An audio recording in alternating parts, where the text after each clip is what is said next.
सबसे पहले तो मैं शुक्रगुजार हूँ उस मालिक कायनात का जिसने मुझे आप लोगों के सामने बोलने के काबिल बनाया, और बेहद शुक्रगुजार हूँ डॉक्टर भीमराव अंबेडकर संघ का, जिन्होंने मुझे हमेशा बड़ी इज्जत और अज़मत के साथ यहाँ इनवाइट किया है और हमेशा बुलाते रहे हैं। 1985 में मैं अलीगढ़ मुस्लिम यूनिवर्सिटी का जब स्टूडेंट था, तब से मैं डॉक्टर भीमराव अंबेडकर की शख्सियत से मुतासिर हुआ। मेरी मादरी ज़ुबान उर्दू है, कुछ दिक्कत आपको हो सकती है, लेकिन मैं पूरी बात को हिंदी में भी ट्रांसलेट करता जाऊंगा। 1985 में जब मैंने पढ़ा तो सबसे पहली बात थी, इसमें 3 मंत्र ऐसे थे जिसने मुझे मुतासिर किया जब मैं स्टूडेंट था।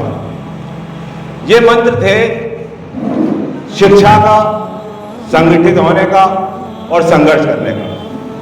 ये मंत्र या अवकाल नहीं थे, या सिर्फ कौल नहीं थे, या सिर्फ ये लफ्ज़ नहीं थे।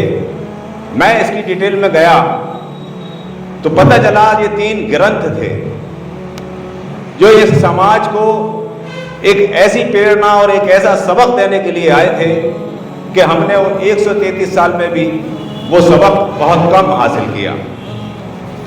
सबसे पहला जो मंत्र और सबसे पहला जो संदेश था वो था शिक्षित बनो।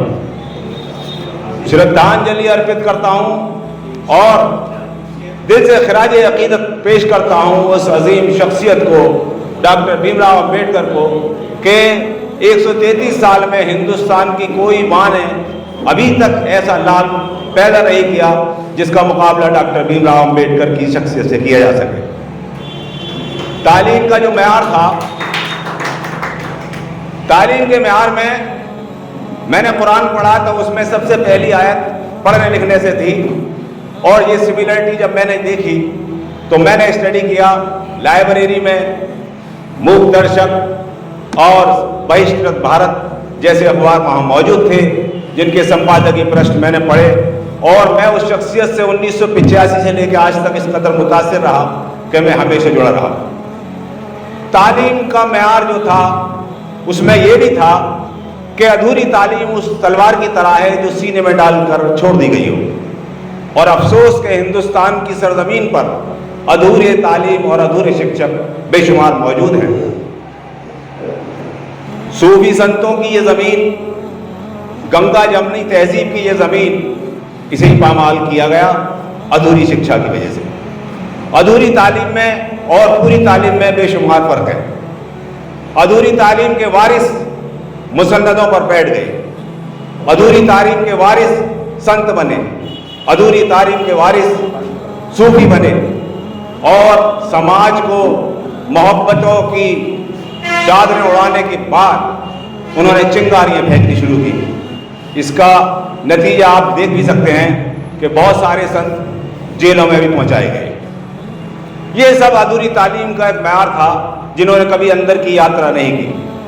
तालीम का मकसद ये नहीं था, एक ग्रंथ था कि शिक्षित बनो, और तालीम वो मेयार होता है। तालीम एक ऐसा हथियार था, शिक्षा का वो ऐसा हथियार था, एजुकेशन का वो एक ऐसा हथियार था जिसा डॉक्टर भीमराव अंबेडकर ने सुनहरी अल्फाजों में ये लिखा है कि कोई दुनिया का, कोई माई का लाल इस हथियार को आपसे छीन नहीं सकता, मरते दम तक ये हथियार आपके पास ही रहेगा।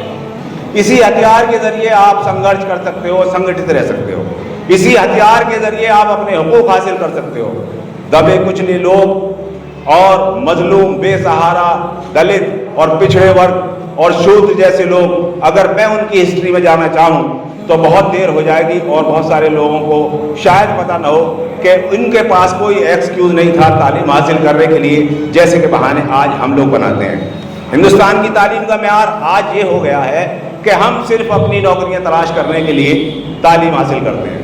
हम शिक्षा लेते हैं सिर्फ अपनी नौकरियां तलाश करने के लिए। हम शिक्षा नहीं लेते एक समाज में एक ऐसा व्यक्ति बनने के लिए, एक ऐसा इंसान बनने के लिए कि जो मरने के बाद भी अमर हो जाए।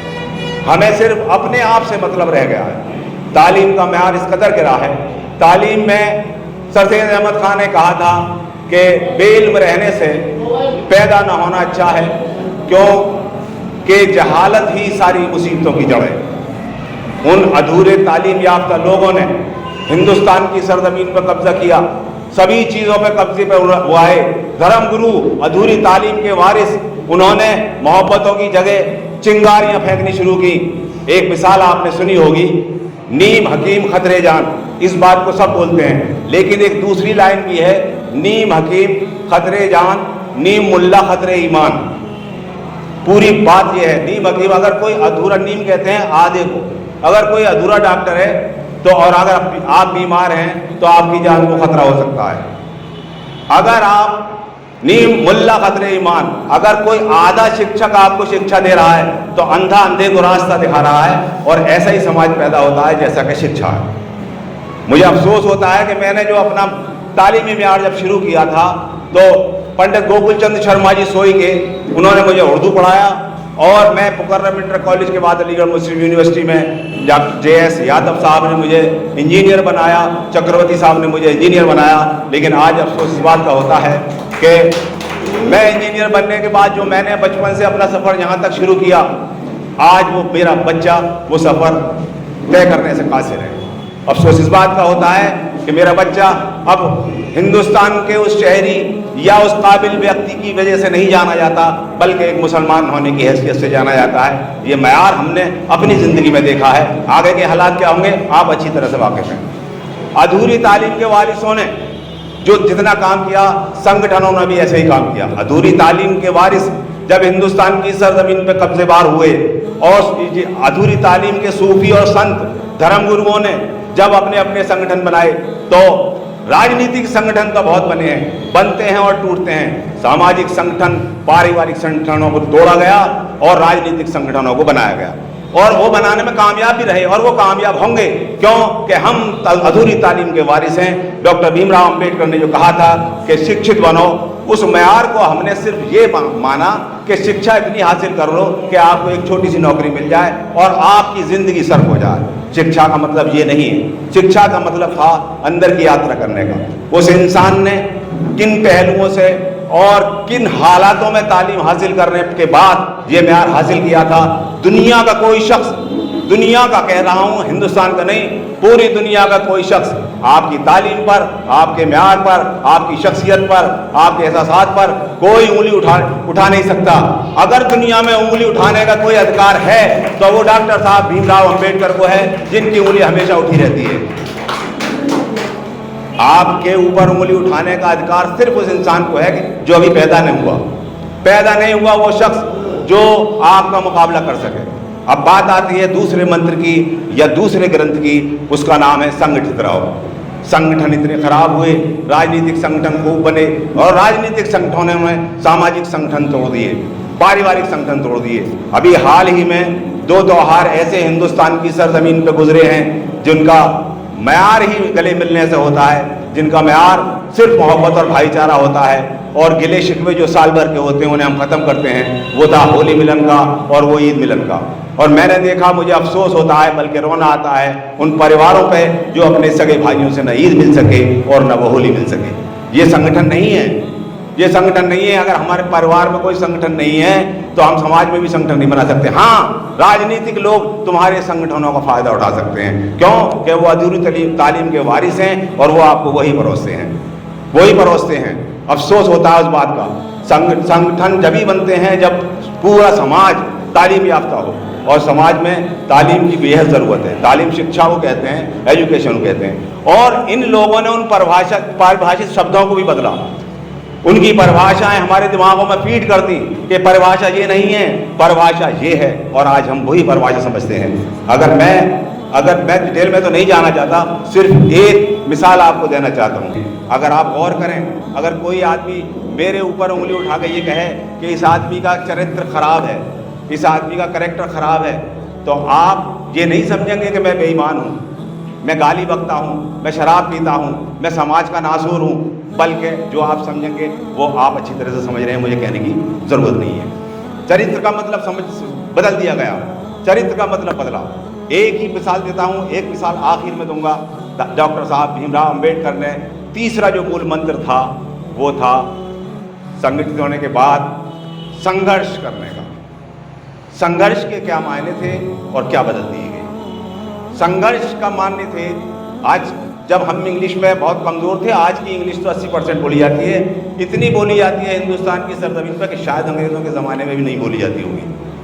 संघर्ष का मतलब था एक आदमी संघर्ष कर रहा है, मैं अपनी तालीम के लिए, मैं अपनी एजुकेशन के लिए संघर्ष कर रहा हूँ, मैं अपनी बच्चों की रोजी रोटी के लिए संघर्ष कर रहा हूँ, मैं इसके लिए संघर्ष कर रहा हूँ, मैं देश के लिए संघर्ष कर रहा हूँ। ये नाम था संघर्ष का। इसी तरह से एक लफ्ज़ था स्ट्रगल का, कि मेरा स्ट्रगल चल रहा है, मैं ये हासिल करना चाहता हूँ, मैं ये हासिल करना चाहता हूँ, मैं ये हासिल करना चाहता हूँ। उसी को अगर मैं उर्दू में बोलूँ तो एक जद्दोजहद, मेरी जद्दोजहद चल रही है, इसे संघर्ष बोलते हैं, इसे जद्दोजहद बोलते हैं, इसी को अंग्रेजी में स्ट्रगल बोलते हैं। इसी तालीम के वारिसों ने एक और लफ्ज़ निकाला जिससे नफरत फैलाई जा सके। वो था अरबी का एक लफ्ज़ जिससे हमारा दूर दूर का कोई वास्ता न था, कि मैं जिहाद कर रहा हूँ। जिहाद का मतलब होता है संघर्ष करना। जिहाद कर रहा हूँ कहाँ? अपने बच्चों के लिए कर रहा हूँ, अपनी नौकरी के लिए कर रहा हूँ, अपने समाज के लिए कर रहा हूँ। बल्कि इसका मायने बदल दिए गए, और क्या मायने बदले मुझे कहने की ज़रूरत नहीं है। अफसोस होता है उन अधूरी तालीम के वारिसों पर जो शब्दावली को भी बदल रहे हैं, उसके मीनिंग्स को भी बदल रहे हैं। आखिर मैं ये किसके नाम लिखूँ जो अलम गुज़र रहे हैं? मैं ये किसके नाम लिखूँ जो अलम गुज़र रहे हैं? मेरे घर जल रहे हैं, मेरे लोग मर रहे हैं, कोई और तो नहीं है पसे खंजर आज़माई, हम ही कत्ल हो रहे हैं, हम ही कत्ल कर रहे हैं। ज़िंदगी में उतारा। आखिर मैं ये कहना चाहूँगा कि रात के सन्नाटे में ये किसकी सिसकियाँ सुनाई दे रही हैं? क्या ये उस मजलूम बूढ़ी औरत की आहें हैं जो मुँह मांगा दहेज न देने की बिना पर कुंवारी रह गई? या उस मजदूर की कराहें हैं जो जी तोड़ मेहनत करने के बावजूद भी 2 वक्त की रोटी कमाने के लिए मजबूर है? या हिंदुस्तान के उस डिग्री याफ्ता नौजवान की आहें हैं जो बेकारी का तमगा लटकाए हुए दर दर की ठोकरें खा रहा है? या उस धर्म और उस मज़हब की चीखें और कराहें हैं जो अपने ही मानने वालों के हाथों न मालूम लूटा गया है, न मालूम कितनी बार लूटा गया है? नहीं, ये सिसकियाँ इनमें से किसी की नहीं है। ये सिसकियाँ हैं भारतीय संविधान की, जो अपने ही देशवासियों के हाथों, अपने ही मानने वालों के हाथों रोज़ाना लूटा जाता है, रोज़ाना तोड़ा जाता है। तारीख की आंखों ने वो दौर भी देखा है, लम्हों ने खता की थी, सदियों ने सज़ा पाई। अभी भी वक्त है जाग जाने का, अभी भी वक्त है खड़े होने का, अभी भी टाइम है अभी, वरना कल ये जयंतियाँ सिर्फ एक मॉडल बन कर रह जाएंगी, जैसे बापू की जयंती होती है। इसका कोई म्यार, कोई मकदार नहीं रहेगा। आज इस सभा के अंदर बैठने वाले वो बुजुर्ग हस्ती हैं जो शायद कल इस यहाँ नहीं होंगे, लेकिन ये संदेश, ये पैगाम तो उन नौजवानों के लिए था जो बाहर नाचने और गाने के लिए तैयार खड़े हैं। लेना चाहिए। धन्यवाद। जय भीम, जय भारत। धन्यवाद। बहुत बहुत शुक्रिया। आप